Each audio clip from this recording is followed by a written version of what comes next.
Donc nous accueillons maintenant Sonia Deschamps pour une présentation de la ZEP. Donc vous l'avez entendu tout à l'heure, zone d'expression prioritaire, qui est notre partenaire. Et tout de suite après, Léa Forest, comédienne, qui va lire quelques textes qui ont été publiés sur le site de la ZEP. Donc je vais laisser la parole à Sonia qui va présenter la ZEP. Oui, donc je vais faire assez court. La ZEP, c'est donc la zone d'expression prioritaire, c'est un média participatif. L'idée, c'est vraiment d'encourager et d'accompagner l'expression des jeunes, de faire témoigner des lycéens, des étudiants, des jeunes diplômés, des jeunes chômeurs, des jeunes salariés, des urbains, des ruraux, sur tous les sujets qui les concernent, absolument tous les sujets, c'est-à-dire les questions d'emploi, d'orientation, d'insertion, mais aussi de sexualité, de relations familiales. L'objectif, c'est vraiment d'offrir un panorama des jeunesses en France aujourd'hui, dans toute leur hétérogénéité. Comme disait Camille, ça nous semble vraiment important de pouvoir montrer que derrière le mot jeune, il n'y a pas une seule réalité et que c'est bien cette diversité qu'on veut montrer sur la ZEP. D'ailleurs, là, vous pouvez voir justement, je ne sais pas si ça... Voilà, les sujets les derniers sujets qui ont été publiés. La ZEP, c'est aussi et surtout un dispositif d'accompagnement, c'est-à-dire que ce sont des ateliers d'écriture encadrés par des journalistes professionnels, parce que s'exprimer, il ne suffit pas de le dire pour réussir à le faire. Il y a à la fois la prise de conscience que ce qu'on a à dire est important, et ça, c'est ce qu'on essaye de faire comprendre à tous ceux qu'on rencontre et qu'on accompagne, c'est que oui, leur parole est importante, oui, on a envie de les entendre, et les accompagner, c'est aussi leur permettre d'exprimer clairement ce qu'ils ont envie de dire, parce que de la même façon, ce n'est pas forcément évident de savoir comment exprimer ce qu'on ressent, ce qu'on vit aussi, tout simplement. Dans cette idée aussi de rendre cette parole audible, il y a donc le site lazep.fr, que je vous encourage tous bien sûr à aller voir, mais il y a aussi des partenaires médiatiques, c'est-à-dire que la ZEP est en partenariat avec Libération, c'est-à-dire qu'une fois par mois, il y a une double page dans Libération qui est consacrée à des témoignages issus de la ZEP. On est aussi en partenariat avec l'Étudiant, le Huffington Post et France Inter. Donc c'est vraiment cette idée d'à la fois encourager cette prise de parole et de la porter. C'est-à-dire de vraiment dire, vous avez des choses à exprimer, on a envie de vous entendre et on va vous aider en tout cas à vous faire entendre. Et c'est pour ça qu'on est aussi ravis d'être ici aujourd'hui. Et quand je dis on, c'est parce que donc on est venu à 8, 9 contributeurs de la ZEP qui ont déjà écrit pour le site et qui vont donc pouvoir également prendre leur part dans ce débat. Et je suis aussi ravie on est ravis que des textes puissent être lus à cette tribune. Merci. Et on a amené, pour ceux qui voudraient en savoir plus sur la ZEP, des petits livrets où dedans il y a une dizaine de textes du printemps 2016. Merci.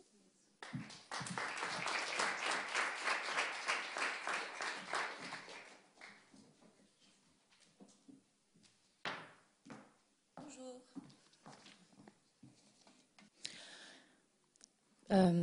Sans transition. Comment j'ai peut-être trouvé mon orientation professionnelle? À 18 ans, le lycée, c'est fini. Après le bac, je me suis orientée au hasard, par dépit, en fac de droit. Mais ce n'était pas pour moi. Il m'aura fallu 2 années de galère avant de saturer et de m'avouer que je n'y étais pas à ma place. La pression des parents, celle qu'on s'impose à soi-même, la peur de l'inconnu, l'ignorance de soi, toutes ces choses ont joué dans mon indécision, mon incapacité à mettre fin plutôt à l'imposture. Une pensée que j'avais longtemps tuée a alors refait surface et ne cesse depuis de me torturer. Pour quel métier suis-je réellement faite? Après ma L2, j'ai enduré 6 mois de passivité, puis 6 autres à me confronter à la dure réalité du monde du travail. CV trop vide ou trop rempli, peu d'expérience ou beaucoup trop, discrimination, compétitivité, incompréhension, piston. Et ces refus, ces lettres froides, hypocrites qui vous remercient et vous prient cordialement de ne plus importuner l'entreprise, ces autres qui ne vous sont jamais envoyés. J'ai parfois été tentée de lâcher prise et de garder la tête sous l'eau, mais mon obstination m'a finalement fait persévérer. Le hasard s'est encore une fois présenté. Je me suis inscrite à la mission locale de ma ville avec l'espoir de peut-être trouver les réponses à mes questions, de recevoir de l'aide pour trouver une voie, une formation, n'importe quoi. Dès le premier rendez-vous, j'ai voulu fuir, prendre mes jambes à mon cou.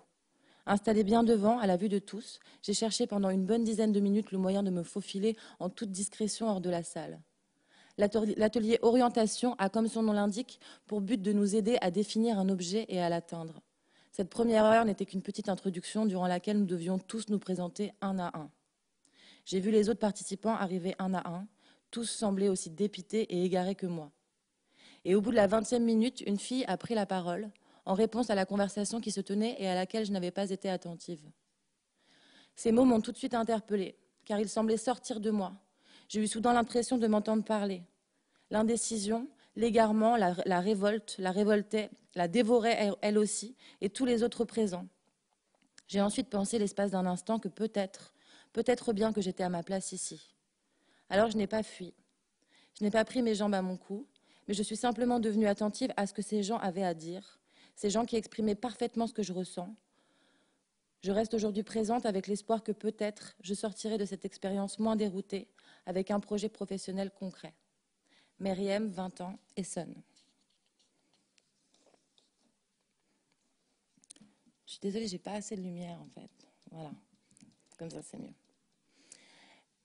Étudiante africaine en France, pourquoi je suis devenue une war girl? Ne dépose pas cette assiette par terre, ici c'est pas l'Afrique. C'est dans un sursaut que j'ai reconnu la voix aiguë de la responsable du restaurant dans lequel je faisais la plonge à temps partiel. Je murmurais en moi, où est le rapport avec l'Afrique? En fait, c'est l'image que beaucoup se font de mon beau continent africain, celui d'un environnement primitif où vivent des indigènes sans aucune notion d'hygiène. En effet, même si l'Afrique noire reste l'endroit le plus indigène pour beaucoup d'Occidentaux, au moins on sait comment servir de couvert chez moi, bon Dieu. Il était 14h35 lorsque la sonnerie de mon téléphone a retenti, laissant échapper le son de Kiara avec Nicki Minaj, I'm Out. C'est avec une mine mystérieuse que j'ai décroché. J'ai alors entendu une voix grave, masculine à l'autre bout du fil.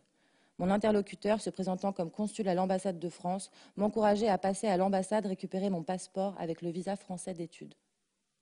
Ravie, je l'ai annoncé à ma famille, et les préparatifs du voyage ont démarré comme une étoile filante. Quelques minutes avant mon embarquement, ma mère a murmuré à mon oreille ces mots optimistes. « Que Dieu te protège, ma fille, et souviens-toi que tu vas te battre, chercher ton avenir, nous comptons sur toi. » Pour l'Africain, cela veut tout dire. C'est la règle qui régit le séjour d'un war en Occident.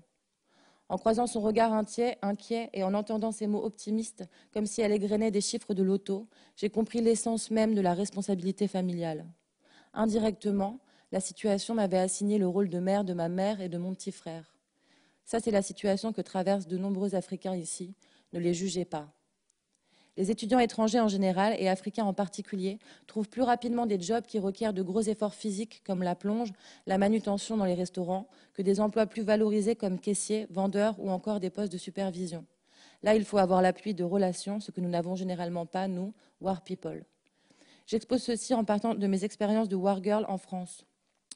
Une war, c'est une étranger, étrangère, au front, sur un territoire donné qui se bat pour sa survie au quotidien. C'est ainsi que chaque étranger étudiant s'identifie. Dès mon arrivée en France, je suis entrée dans la réalité de la vie étudiante. Stress, études et pression. Et j'ai entrepris la bonne vieille démarche de trouver un boulot étudiant. Là, j'ai réalisé qu'une réponse des recruteurs dépendait pas mal de l'idée qu'on se fait de tes origines. Par exemple, un jour, en discutant avec une amie française, elle m'a fait comprendre qu'il était mal vu de faire des activités à gros efforts physiques, que ce n'était pas très esthétique au regard de la vie moderne en France. Je comprends ainsi mieux pourquoi, parfois, lorsque l'on postule à certains types de jobs qui relèvent plus du technique, les chances d'être recruté sont moins épaisses. Car pour une raison qu'on ne saurait expliquer, les recruteurs se voient très mal confier la responsabilité de la caisse, la supervision ou encore des rayons aux jobbers africains, comme dans les supermarchés ou encore dans les boutiques. Ils préfèrent recruter des tiers, même si le war boy ou war girl fait preuve d'une motivation surnaturelle. La réalité est qu'à plusieurs reprises, j'ai postulé et je continue à postuler à des offres de jobs étudiants sur les sites comme Jobavise, l'étudiant et autres, pour des postes d'assistante, de réceptionniste, de serveuse. Mais je n'ai jamais rien trouvé. Si bien que je me suis réfugiée dans le service civique. Du coup, je me demande, faut-il masquer ses origines pour espérer obtenir un job esthétique? Non, mais il faut maîtriser le networking. C'est donc avec patience que je digère la réalité et apprends la formule du qui est qui, pour qui, avec qui et face à qui. Alors vous comprenez à présent la mission des war people, dont le devoir absolu est de se battre pour trouver un taf. Car non seulement leur survie en dépend, mais aussi celle de leur famille au bled. Venant très souvent de familles très pauvres, s'ils réussissent à se voir délivrer le visa d'études, ils savent qu'ils vont au front pour chercher leur avenir et qu'ils sont de ce fait redevables envers toute la famille, qui s'est la plupart du temps endettée pour payer les frais de voyage pour permettre le départ. Alors tandis que ce voyage est perçu comme un investissement par leur famille, les war people comme moi doivent se battre bec et ongles pour gagner une mie de pain afin de pourvoir aux besoins de leur famille, indépendamment du fait qu'ils soient encore étudiants. C'est une obligation. Cependant, tout ceci n'est pas à percevoir comme un point faible, mais au contraire comme une expérience qui forge l'endurance d'un war. Un peu comme un soldat formé à affronter les défis du front à la guerre. Une chose est sûre, c'est que c'est mieux qu'au bled. Malgré tout, les war people trouvent souvent des tafs dans des domaines laborieux comme la plonge, manutention, etc. Ainsi, je tire chapeau à tous les war people de France qui parviennent à rester debout, même touchés par les coups de la vie. Barbara, 23 ans, volontaire en service civique à Lyon. Me satisfaire d'un job confortablement médiocre, non merci. C'était il y a 2 ans déjà. Un matin de juin, mon collègue revient d'un rendez-vous, le regard vide. Ça ne lui ressemblait pas. Il m'approche, une feuille à la main, et m'explique que notre plus gros client vient de décider de ne plus renouveler notre contrat. Nous étions photographes, nous ne travaillions déjà pas toute l'année, et pour moi, cela ne signifiait qu'une chose. J'allais devoir trouver un emploi à côté, ou même devoir changer complètement de profession. Je pense qu'à ce stade, beaucoup de personnes se seraient senties dans l'échec. J'ai préféré voir cette situation comme une opportunité. Cela faisait 3 ans déjà que j'exerçais ce métier, et je commençais à me sentir stagnée. Je n'apprenais plus autant qu'à mes débuts, j'étais moins curieux, j'avais envie de plus, d'autre chose. J'ai donc entrepris de quitter mon poste pour reprendre un petit boulot plus alimentaire qu'autre chose, afin de me laisser le temps de trouver ce vers quoi je voulais m'orienter par la suite. Ma situation ressemblait exactement à celle dans laquelle je m'étais trouvée à la fin de mes études. Obligée de travailler, pas de diplôme, pas de plan de carrière, pas d'opportunités claires. Nombreux sont ceux qui, je pense, auraient vu leur rêve d'enfance s'envoler ici. Le confort d'un CDI, d'un job facile, se dire que le travail reste le travail, qu'il sera toujours pénible et qu'il ne sert au final qu'à profiter de la vie à côté, en dehors. Le temps passe vite, et à 27 ans, j'ai moi-même songé à baisser les bras et conserver un job confortablement médiocre. Mais j'ai refusé cette idée. Je ne me voyais pas séparer travail et loisirs. Je me suis donc posé une question que je m'étais posée à l'époque où je m'étais lancée dans la photographie. Qu'est-ce que j'aime faire dans la vie? Quelles sont mes passions? Quels sont les métiers qui me permettraient d'en vivre? Rien de tout ça n'avait changé avec le temps. J'étais toujours passionnée par la technologie, la technique, tout en ayant une forte affinité avec l'art.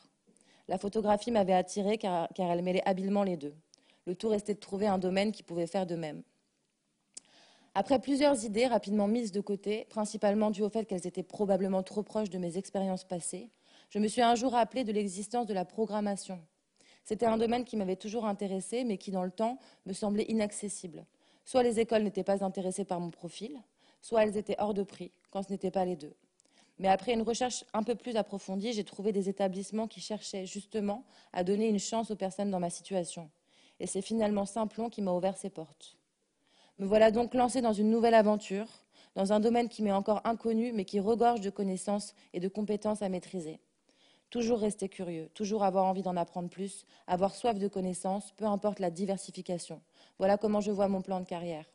Ne pas idéaliser un métier, un salaire, mais plutôt une situation qui ferait que si on me demandait un jour quelles étaient mes passions, puis quel métier j'exerçais, la réponse serait la même. Nicolas, 27 ans, en formation à Paris. Merci.